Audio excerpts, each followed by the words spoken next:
Example 4. So we're going to use this example to try out our formula that we've come up with now.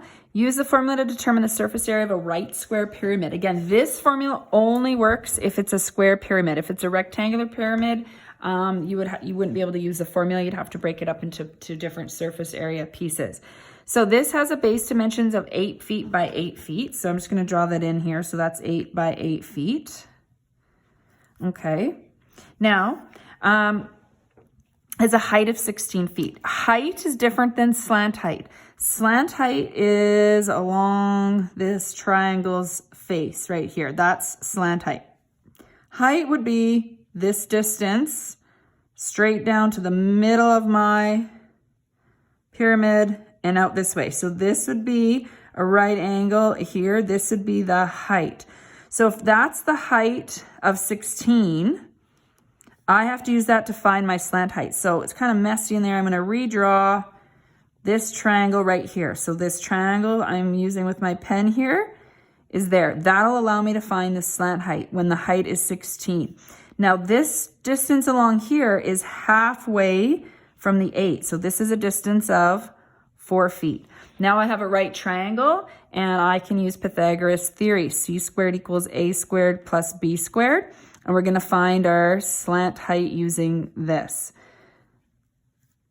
So you can use a calculator for 16 squared plus 4 squared, and you're going to get 272.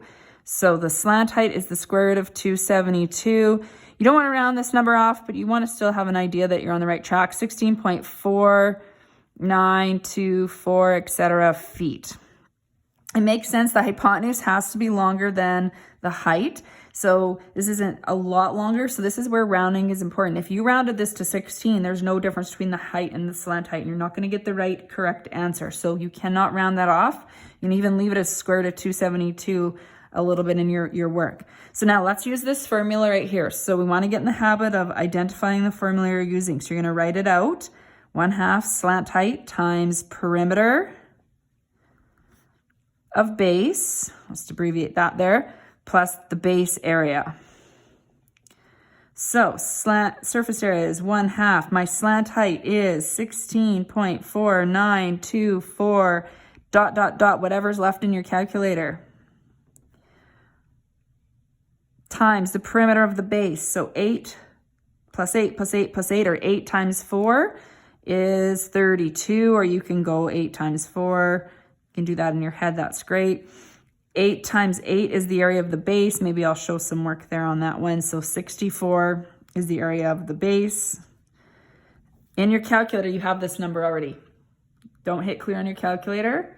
Leave that in there. Go times 1/2. Easiest thing is just to say times 0.5 times 32. Hit equals. Make sure you get that number plus 64. You know what 8 times 8 is. You're going to get 327.8788 feet squared. I'm going to leave those 4 decimals there. Sometimes we'll ask you to round, keep quite a few decimals so that we know that you weren't rounding off early. You never want to round off until the very, very final answer. So sometimes you have to write down a few decimals in your work.